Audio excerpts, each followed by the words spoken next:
বাংলাদেশের এক প্রত্যন্ত গ্রামে জন্মগ্রহণ করেছিল আরিফ নামের এক যুবক। ছোটবেলা থেকেই সে বুদ্ধিমান ছিল, পড়াশোনায়ও ভালো। কিন্তু কৈশোরে পৌঁছানোর পর থেকে তার জীবনে আসতে শুরু করে নানা ধরনের চ্যালেঞ্জ, প্রলোভন আর ভুল বন্ধুদের প্রভাব। আরিফের পরিবার ধর্মীয়ভাবে সচেতন ছিল, তবে সে বন্ধুদের সাথে মিশে ধীরে ধীরে নামাজ কোরআন থেকে দূরে সরে যেতে লাগল। গ্রামের মসজিদের ইমাম সাহেব বারবার ডাকলেও সে এড়িয়ে যেত। তার রাত কাটত মোবাইল গেমস, সিনেমা আর নিরর্থক আড্ডায়।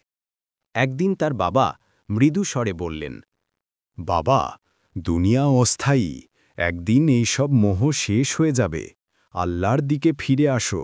কিন্তু আরিফ তখনও তা গুরুত্ব দিল না। প্রথম বড় ভুল। আরিফ ধীরে ধীরে মিথ্যা, গীবত, এমনকি ছোটখাটো হারাম কাজেও জড়িয়ে পড়ল। সে ভেবেছিল যৌবন তো একবারই আসে, উপভোগ না করলে জীবন বৃথা। কিন্তু সে জানত না যৌবনই কিয়ামতের দিন সবচেয়ে বেশি হিসেবের জায়গা। পরিবর্তনের সূচনা। এক রাতে গ্রামের পাশে একটা বড় ঘটনা ঘটে। আরিফের এক ঘনিষ্ঠ বন্ধু হঠাৎ সড়ক দুর্ঘটনায় মারা যায়। বন্ধুর লাশ দেখে আরিফের বুক কেঁপে ওঠে। সে ভাবতে লাগল, গতকালও তো আমরা একসাথে ছিলাম, আজ সে মাটির নিচে। যদি হঠাৎ আমাকেও এভাবে ডেকে নেওয়া হয়। এই চিন্তাই তার হৃদয়ে ভয়ের সঞ্চার করল। কোরআনের প্রথম ছোঁয়া। দাফনের পর এক বুড়ো হুজুর তাকে একটি কোরআন মজিদ উপহার দিলেন। তিনি বললেন, বাবা, এই কিতাবকে আঁকড়ে ধরো। এই কিতাব অন্ধকার থেকে আলোতে নিয়ে যায়। প্রথমে অনিচ্ছা সত্ত্বেও আরিফ কোরআনের কিছু অংশ পড়তে শুরু করল, আর তার অন্তরে যেন নতুন এক শান্তির দরজা খুলে গেল। নতুন দ্বন্দ্ব। কিন্তু পরিবর্তন এত সহজ ছিল না। পুরনো বন্ধুরা তাকে উপহাস করতে লাগল, আরিফ মোল্লা হয়ে গেছে, ওরে ছেড়ে দে, নামাজ টামাজ করে কি হবে। এই সব কটূক্তি তাকে কষ্ট দিত, কিন্তু সে ভেতরে ভেতরে বুঝতে শুরু করেছিল, হক পথ কষ্টের হলেও এই পথই শান্তির। প্রথম নামাজ। অবশেষে একদিন মাগরিবের সময়ে সে সাহস সঞ্চয় করে গ্রামের মসজিদে গেল। আজান শুনে তার চোখে পানি চলে এলো। নামাজ শেষে সে আল্লাহর দরবারে হাত তুলে বলল, হে আল্লাহ, আমি গুনাহগার, পথভ্রষ্ট, কিন্তু তোমার রহমতের দরজা যেন আমার জন্য খোলা থাকে। সেদিন তার অন্তরে যে প্রশান্তি এলো, তা সে আগে কখনো অনুভব করেনি।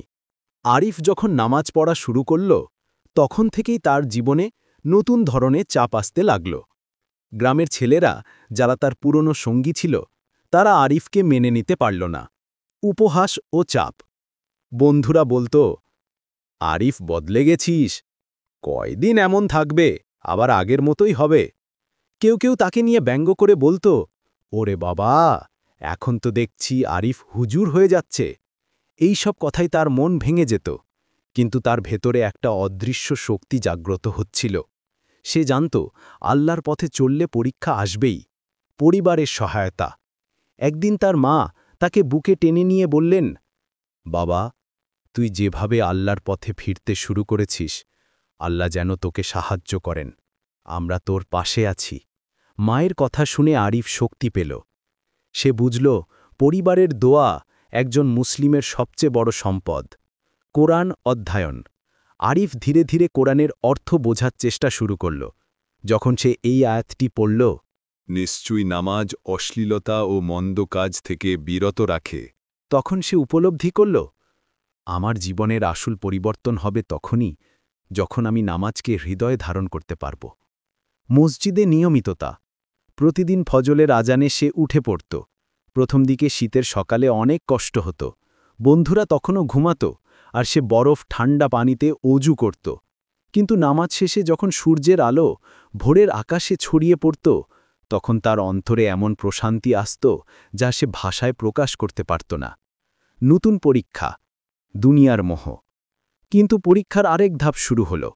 শহর থেকে এক আত্মীয় এসে আরিফকে বলল, তুই এত সময় নষ্ট করিস কেন?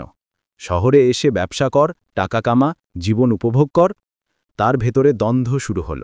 একদিকে দুনিয়ার মোহ, অন্যদিকে আখেরাতের চিন্তা।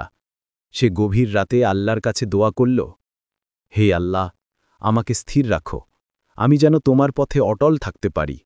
প্রথম রোজা। রমজান এলো। এবার আরিফ প্রথমবার নিয়মিত রোজা রাখল। রোজার সময় ক্ষুধাতৃষ্ণায় কষ্ট হলেও তার অন্তরে একটা অদ্ভুত শক্তি অনুভব হল। সে বুঝল, রোজা শুধু খাবার থেকে বিরত থাকার নাম নয়, বরং তাকওয়া অর্জনের নাম। হাদিসের শিক্ষা। একদিন মসজিদের হুজুর তাকে একটি হাদিস শোনালেন, যুবক, তোমার যৌবনকে বুড়ো হবার আগে কাজে লাগাও। এই হাদিস তার হৃদয়ে গভীরভাবে গেঁথে গেল। সে ভাবল, আমার যৌবন যদি আমি আল্লাহর পথে ব্যয় করি, তবে এই জীবনই হবে আমার জান্নাতের টিকিট। রাতের কান্না। এক রাতে তাহাজ্জুদে দাঁড়িয়ে সে আল্লাহর কাছে কাঁদতে কাঁদতে বলল, হে আল্লাহ, আমি গুনাহগার, কিন্তু আমি চাই তুমি আমাকে ক্ষমা করো। তুমি আমাকে হিদায়েতের পথে রাখো, আমি যেন আবার সেই অন্ধকারে ফিরে না যাই। সেদিন তার চোখের পানি বালিশ ভিজিয়ে দিল, কিন্তু তার অন্তর হয়ে উঠল পরিশুদ্ধ। আরিফ যতই নামাজ, কোরআন, রোজায় অটল হতে লাগল, গ্রামের অনেকেই তার পরিবর্তন সহ্য করতে পারল না। কেউ বলতো, আরিফ এখন বড় আলেম সেজেছে, কালো চশমা পরে তসবি হাতে ঘুরবে দেখিস। এমনকি তার কাছের বন্ধুরাও তাকে একদিন বাদ দিয়ে দিল। তারা আর তাকে মেলামেশার দাওয়াত দিত না। আরিফের ভেতরে কষ্ট জমত, কিন্তু সে মনে মনে বলত, আল্লাহর জন্য যদি দুনিয়া আমাকে ছেড়ে যায়, তাতেই আমি খুশি। দুনিয়ার বড় প্রলোভন। একদিন শহরের এক লোক এসে তার কাছে প্রস্তাব দিল, শোনো আরিফ, আমার সঙ্গে ব্যবসা করো, প্রচুর টাকা আয় হবে, শুধু একটু সুদের কাজ করতে হবে। এই প্রস্তাব শুনে তার মন কেঁপে উঠল। টাকা, বাড়ি, বিলাসিতা সব কিছু তার সামনে ভেসে উঠল। কিন্তু তখনই সে কোরআনের সেই আয়াত স্মরণ করল, আল্লাহ সুদ ধ্বংস করেন এবং দানকে বাড়িয়ে দেন। সূরা বাকারার ২৭৬ নম্বর আয়াত। সে দৃঢ়ভাবে উত্তর দিল, ভাই, টাকা চাই না, আমি চাই আল্লাহর সন্তুষ্টি। লোকটি অবাক হয়ে তাকিয়ে রইল। দারিদ্র্যের পরীক্ষা। কিছুদিন পর আরিফের বাবা অসুস্থ হয়ে পড়লেন। সংসারে আর্থিক সংকট নেমে এলো। বন্ধুরা যারা একসময় তার সাথে আড্ডা দিত, কেউ সাহায্যের হাত বাড়াল না। একদিন রাতে খাবার ছিল শুধু শুকনো ভাত আর লবণ। আরিফের ছোট ভাই কান্না করে বলল, ভাইয়া, পেটে ভাত চাই।